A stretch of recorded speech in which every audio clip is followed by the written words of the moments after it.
Senin kemarin, Presiden Joko Widodo didampingi Ibu Iriana Jokowi mendapat kesempatan masuk ke dalam Ka'bah di Masjidil Haram untuk tunaikan ibadah umroh di Tanah Suci. Tampak pula dua putra Jokowi, yakni Gibran Rakabuming Raka dan Kaisang Pangarep, masuk ke dalam Ka'bah beserta dengan rombongan terbatas. Usai masuk ke dalam Ka'bah, Presiden bersama rombongan melakukan tawaf, lalu dilanjutkan dengan sholat subuh berjamaah di depan Multazam. Usai sholat, Presiden bersama rombongan melaksanakan sa'i. Di akhir ibadah umrohnya, rombongan Presiden melakukan tahalul pada pukul 6.37 waktu. Kalau saya di depan Ka'bah itu kan permintaannya kan luar biasa. Jadikanlah saya ketua RW, jadikanlah saya. Tapi Pak Jokowi yang begitu banyak masalah, banyak sekali PR. Doa yang saya dengar hanya 2 kalimat atau 3 kali. Selamatkan Indonesia. Desain dari negara-negara lain ingin menghancurkan negara ini, itu udah ada. Dan Pak Jokowi tahu itu. Makanya sebagai seorang hamba Allah, berdoa yang paling top itu tentang menyelamatkan negara kepada siapa ya? Kepada Allah. Iya, betul.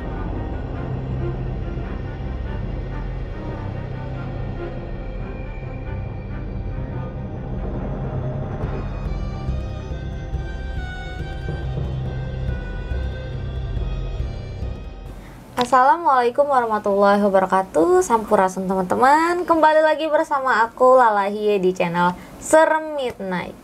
Oke, seperti biasa aku tidak sendirian. Di sini aku bersama suami aku, Master Ong Tarot. Nah, untuk video kali ini pembahasannya pasti sangat unik lah kalau bagi aku ya. Dan kita pastinya akan mendapat beberapa pelajaran juga gitu. Dan buat kalian yang udah support aku, terima kasih. Terus jangan lupa ditonton videonya dari awal sampai akhir, jangan di skip. Terus pokoknya di like, comment, share, dan juga subscribe, serta nyalakan lonceng notifikasi supaya nggak ketinggalan video-video terbaru dari Serem Midnight. Oke, kita langsung masuk aja ke segmen kita, Polpis.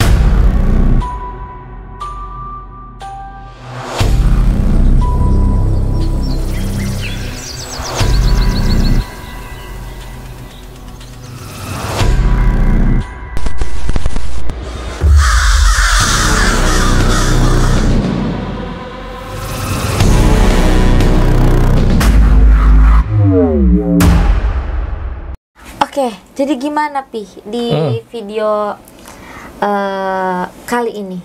Nah, video kali ini sebenarnya saya itu ingin bahas tentang perjalanan spiritual Pak Jokowi. Oh, menarik sekali nih sepertinya ya. Jadi perjalanan spiritual Pak Jokowi, kita mungkin ada kaitannya dengan video sebelumnya tentang ternyata Pak Jokowi itu masih keturunan ke-16 dari Sunan Giri. Bahkan penelitian yang lebih lanjut ternyata Pak Jokowi juga bukan hanya dari Sunan Giri, jadi dia juga ada keturunan dari Sunan Kalijaga. Kalijago. Kalijaga. Maaf ya guys, emang suka bebelit gitu. Sunan Kalijaga. Terus gimana? Ya, jadi dari keturunan Sunan Kalijaga dan Sunan Giri itu ada pertemuan sampai yang akhirnya dari situ baru keturunan ya Pak Jokowi gitu. Jadi Pak Jokowi itu sebenarnya punya garis terah dari 2 Wali Songo. Pantasan aja Kodam yang mendampingi Pak Jokowi nggak kira-kira. Iya. Iya kan? Nggak ngeri gitu nggak kira-kira. Kira-kira kalau ngomong Kodam butuh dilihat gak nih? Nggak, nanti lihat video yang lain lah tentang Kodam Pak Jokowi ya. Jadi nggak mau bentaran aja gitu. Nanti aja soal Kodam Pak Jokowi ya. Iya. Tunggu ada yang request ya, kalau ada komen di bawah. Nanti lihat nih Bapak rame nih ya. Nah, hari ini aku mau bahas tentang itu kan waktu itu Pak Jokowi sempat ke umroh ya. Sempat umroh terus kemudian beliau diberi kesempatan untuk masuk ke dalam Ka'bah. Wah, Masya Allah. Masuk ke dalamnya. Masuk ke dalam Ka'bah. Senin kemarin, Presiden Joko Widodo didampingi Ibu Iryana Jokowi mendapat kesempatan masuk ke dalam Ka'bah di Masjidil Haram untuk tunaikan ibadah umroh di Tanah Suci. Tampak pula dua putra Jokowi, yakni Gibran Rakabuming Raka dan Kaisang Pangarep, masuk ke dalam Ka'bah beserta dengan rombongan terbatas. Itu kan nggak bisa nggak sembarang orang, ya kan? Jadi nggak sembarang orang bisa diberi kesempatan untuk masuk ke dalam Ka'bah gitu.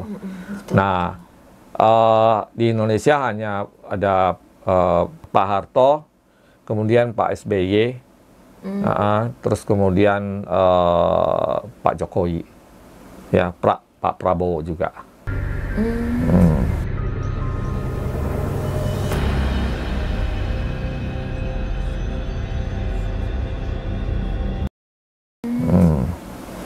Setahu saya, ya nanti kalau ada kurangnya komen aja lah, ya.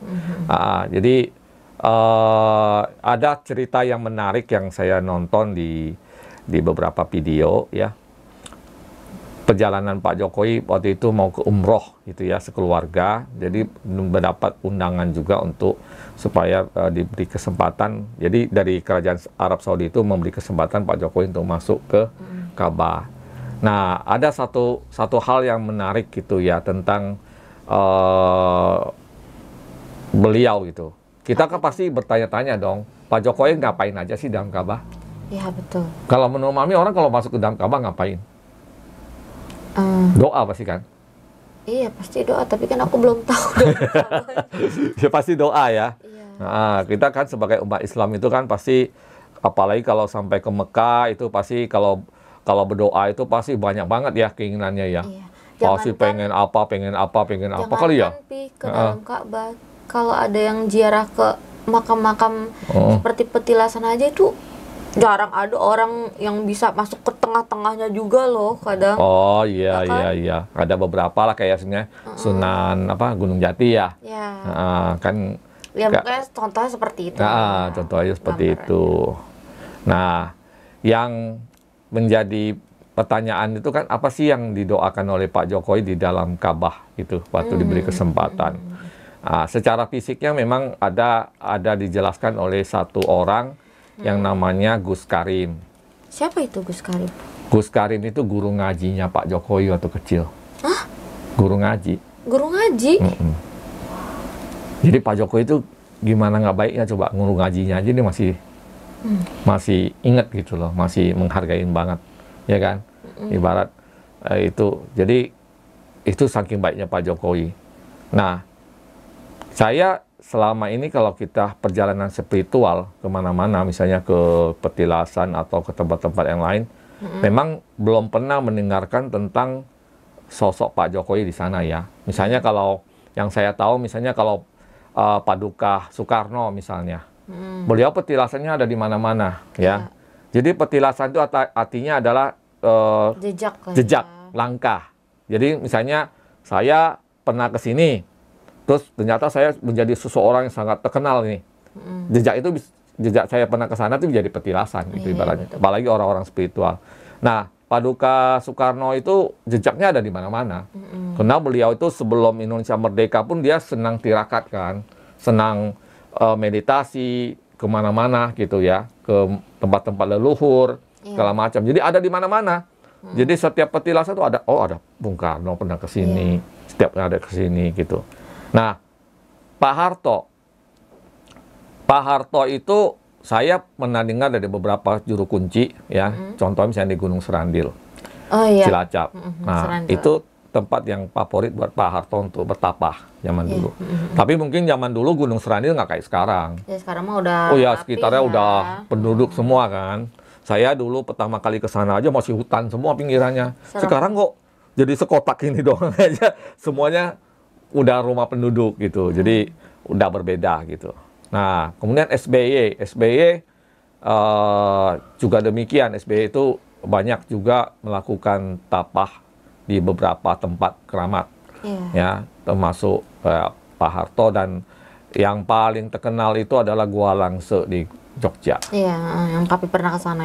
Itu banyak pemimpin-pemimpin Indonesia itu sebelum melakukan misalnya sebelum dia ikut di dalam konstelasi ini, mereka tuh banyak melakukan tirakat di sana. Nah, termasuk yang saya tahu, yang saya pernah dengar tuh Pak SBY gitu ya. Cuma masalah itu benar atau nggak benar ya nggak tahu, tapi kuncen-kuncen orang sekitar sana tuh yang mengatakan demikian ya, nggak tahu benar atau enggak. Nah, kalau Pak Jokowi itu berbeda. Beliau itu lebih banyak jalurnya ke kiai, ya kan, jalurnya ke ya mungkin beliau sowan ke kiai apa, didoain segala macam. Jadi jalurnya Pak Jokowi itu memang berbeda sama pemimpin-pemimpin sebelumnya. Kalau Pak Prabowo ya belum pernah dengar sih ya, kurang gitu tahu informasinya. Ya mungkin ada yang tahu ya nggak tahu ya. Tapi kadang-kadang kayak gini kan tertutup ya, jadi kita kurang tahu. Nggak semuanya dibeberkan. Yang menarik ini kan tentang ketika Pak Jokowi itu masuk ke Ka'bah. Kenapa saya ingin bikin video tentang doanya Pak Jokowi di dalam Ka'bah ini? Kenapa itu, Pi? Karena saya ingin orang lain tuh tahu bahwa betapa baiknya Pak Jokowi. Itu aja. Ya, sebenarnya gitu. Jadi ceritanya itu gini. Gus Karim itu ketika Pak Jokowi lagi kampanye, waktu kampanye kalau nggak salah yang kedua kali ya, itu dia sempat mau negur Pak Jokowi, tapi karena Pak Jokowi sedang sibuk maksudnya dari kampanye kan, jadi nggak sempat ketemu gitu. Nah, tapi orang dekat Pak Jokowi tahu dia ada situ, akhirnya disampaikan ke Pak Jokowi. Nah, Pak Jokowi bilang begini, nanti ya ke barat, gitu kan. Nah, itu ada videonya ya, nanti saya kasih cuplikannya dari Pak Gus Karim ini. Nah, Pak Gus Karim ini bingung, ke barat kemana ini gitu lah. Terus selang beberapa bulan, tiba-tiba ditelepon sama Pak Presiden, Pak, nanti ikutan ya, umroh. Oh, sama Pak Jokowi. Oh gitu, oh pantas Pak Jokowi ke barat kan, umroh. Itu umroh itu asal mulanya kampanye Pilpres kedua di stadion. Akhirnya Pak Jokowi lihat. Saking seneng saya juga manggil Jokowi, Pak Jokowi, Pak Jokowi. Tapi nggak digagas karena nggak dengar mungkin ribuan orang. Saya sudah pupus. Nah, belakangnya beliau itu ada Pak Rudi. Saya manggil Pak Rudi. Pak Rudi, Gus, beliau lari. Pak Rudi itu lari, ngoyak Pak Jokowi itu. Beliau mengatakan Gus Karim. Nah, Pak Jokowi kembali. Ya, Pak Jokowi itu tidak mengatakan apa-apa, buding ke barat. Saya dingkluk, Nah, jadi Pak Jokowi itu ingat loh guru ngajinya, sampai diajak untuk ikut Nah, di situ dia cerita tentang doanya Pak Jokowi. Ya, pasti punya penasaran misteri doanya Pak Jokowi. Ya kan, di dalam Ka'bah. Kan banyak orang yang mungkin kalau kita secara pribadi, ya kan, kalau misalnya kita pribadi nih umroh lah atau apa, pasti doa kita kebanyakan buat siapa? Aku mau kaya, aku buat mau diri sendiri kan ya, gitu. Iya, betul. Buat keluarga kita pengen hidup yang lebih gimana, pasti gitu ya. Bahagia, gitu. Nggak mungkin yang lain-lain lah ya. Kalau ada yang bilang, oh enggak, saya buat doain deh, yang benar aja, pasti doanya buat diri sendiri semua kebanyakan, ya kan, pasti mengenai tentang harta dunia. Iya, pokoknya lebih ya kan? kepada ya diri kita aja. Iya, gitu. pasti kebanyakan begitu. Nggak ada yang orang kepikiran mau berdoa di dalam Ka'bah atau ya megang Ka'bah sambil doa. Ini aja aku ingin mendoakan seluruh yang orang-orang tidak kita yang nggak kita kenal aja didoain gitu loh. Itu nggak ada yang kayak gitu. Jadi saya itu ingin kasih tahu bahwa betapa tulusnya Pak Jokowi buat kita semua ini gitu loh, ya kan. Nggak ada orang yang bisa kayak dia gitu loh, ya kan. Kalau dia benar-benar nggak tulus, dia nggak mungkin kayak gitu, ya. Jadi waktu itu juga Gus Karim tuh bilang, saya aja doa banyak katanya, doa mau pengen ini ya, namanya wong cilik gitu ya. Pasti kan banyak hal, ya jangan munafik lah. Kalau saya misalnya di depan itu pasti juga doa, ya Allah saya mau gini, pasti gitulah. Ya apalagi bener-bener ini Ka'bah. Iya, itu kan pasti kan. Gitu. Tapi dia bilang, satu yang saya heran dan bingung katanya, Pak Jokowi itu cuma doanya cuma berapa kalimat doang aja. Ya. Kira-kira apa tuh? Apa tuh, penasaran kan? Ya kan. Nah, ini kenapa saya ingin sharing ini, karena saya ingin kasih tahu sama orang-orang yang masih membenci Pak Jokowi. Iya. Sama orang-orang yang hatinya masih keras, hatinya masih tertutup, mata batinnya masih tertutup, mata hatinya masih tertutup. Hatinya ya masih kan? sedingin kulkas. Ya, sedingin kulkas, ya. Yang masih nggak mau buka mata. Ya. Pak Jokowi doanya apa tau? Apa, Pi? Itu kesaksiannya dari Gus Karim. Iya, dari guru ngajinya sendiri ya. Cuma ada 2 kalimat. 2 atau 3 kalimat gitu aja. Pak Jokowi doanya cuma satu. Ya Allah, selamatkan Indonesia. Merinding nih. Itu ya Masya Allah luar biasa. Saya melihat Pak Jokowi di dalam Ka'bah, di dalam makam Rasul itu begitu khusyuknya. Kalau saya di depan Ka'bah itu kan permintaannya kan luar biasa. Jadikanlah saya ketua RW, jadikanlah saya. Tapi Pak Jokowi yang begitu banyak masalah, banyak sekali PR. Doa yang saya dengar hanya 2 kalimat atau 3 kalimat. Selamatkan Indonesia. Ya. Coba kita bayangin ya.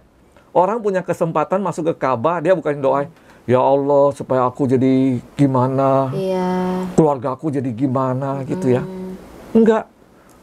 Selamatkan Indonesia.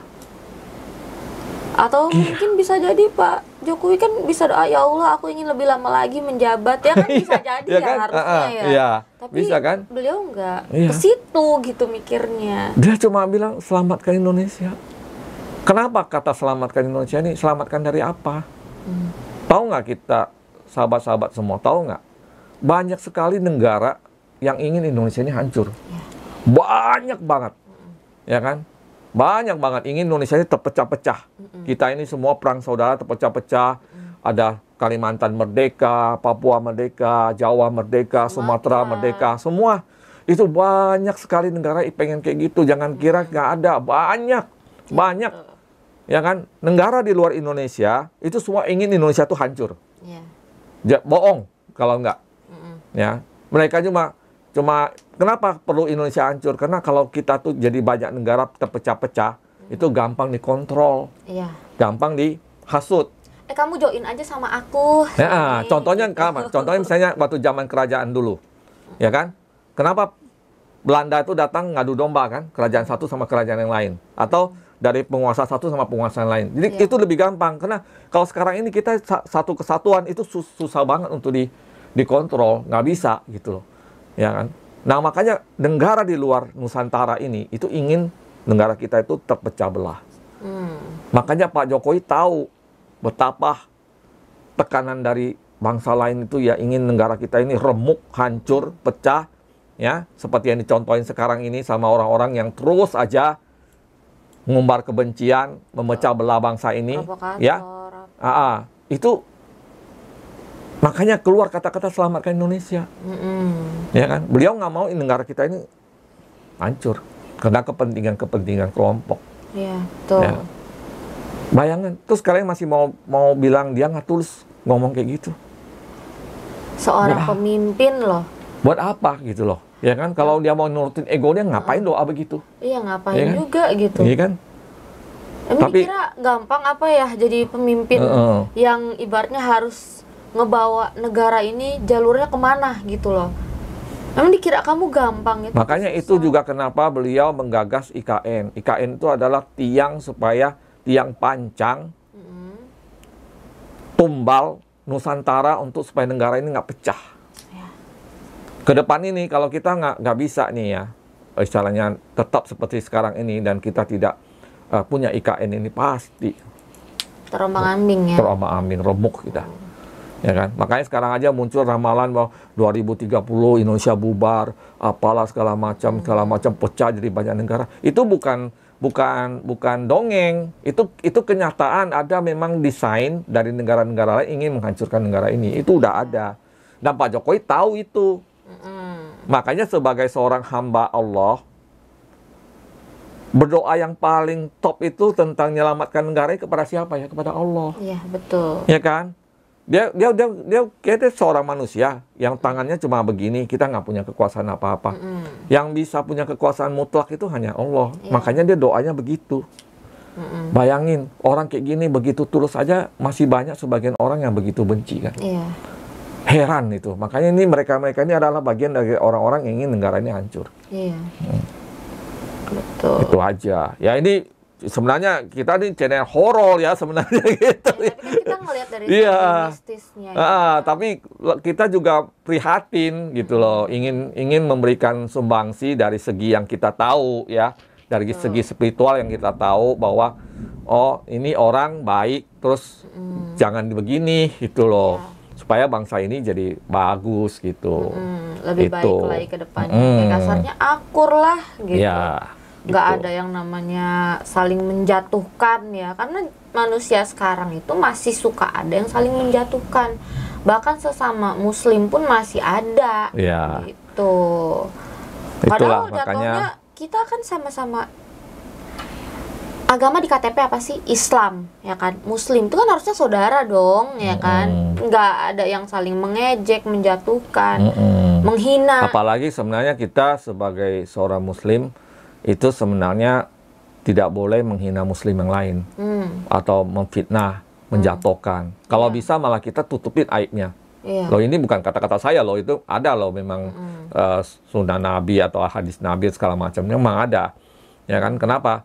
Ya ada caranya. Kalau kita mau nasihatin teman kita yang jelek itu ada caranya, bukan dengan cara menghina dia, menjatuhkan dia, apa membuli dia, bukan kayak gitu caranya. Itu bukan cara-cara yang benar gitu loh. Jadi ada cara-caranya. Ya itu aja lah sebenarnya ya konten kali ini. Saya cuma ingin sharing betapa tulusnya seorang Pak Jokowi ketika berdoa di dalam Ka'bah gitu. Itu aja. Ya semoga kita akan diberi kesempatan ya, segera diberi kesempatan oleh Allah bisa masuk juga ke situ. Iya kan, Allah walam. Kan kita ngomong yang baik-baik dulu. Iya sih, iya, gitu. Ntar yang nonton amin gitu ya. Jadi semua yang ngomong amin juga ntar ikutan amin. Ikutan aminnya aja gitu. Jadi ya udah gitu ya teman-teman, pembahasan konten kita kali ini ya nggak begitu panjang karena kita kan sharing-sharing gitu. Mungkin sebagian belum tahu tentang doanya Pak Jokowi itu ya kan gitu. Iya, sebagian ada yang belum tahu juga, dan kita membahas ini tujuannya itu sebenarnya aku pribadi ya, aku nggak punya tujuan apa-apa, tapi setidaknya orang itu sadar gitu loh. Sadar apanya? Masih mikir gitu kan. Sadarlah, orang baik juga. Jangan isiin hati kita itu dengan kebencian aja terus. Itu. Eling gitu. Ada lagunya tuh. Ada kan lagunya, lagu Jawa. Emang ya ada? Ada, di TikTok aja sering ada. Eling. Ada, ya. Cari aja Aku sendiri. mah taunya yang di kartun Adit Sopo Jarwo. Eling gitu. Ya, kartun itu guys. Jadi udah kayaknya cukup sampai sini aja ya pembahasan kita. Semoga ya orang yang udah nonton video ini ya syukur-syukur kalau yang punya pemikiran baik, jernih, ya makin bagus dong pastinya gitu loh, berpikirnya ke depannya. Tapi kalau yang pikirannya dablek itu ya udah bohwat, aku udah nggak mau ngomong lagi. Kita mah ngomong yang pasti-pasti aja gitu, ngomong yang baik-baik. Kalau yang nggak baik mah udah bodo amat, bukan urusan kita gitu. Iya. Oke, udah cukup ya teman-teman sampai sini. Terima kasih buat kalian yang tetap support channel Serem Midnight ya. Pokoknya support terus ya teman-teman. Terus juga jangan lupa di like, comment, share, dan juga subscribe biar kalian gak ketinggalan video-video terbaru dari Serem Midnight juga tuh. Nyalain loncengnya gitu. Udah cukup ya Pia. Sampai ketemu di video berikutnya. Dah.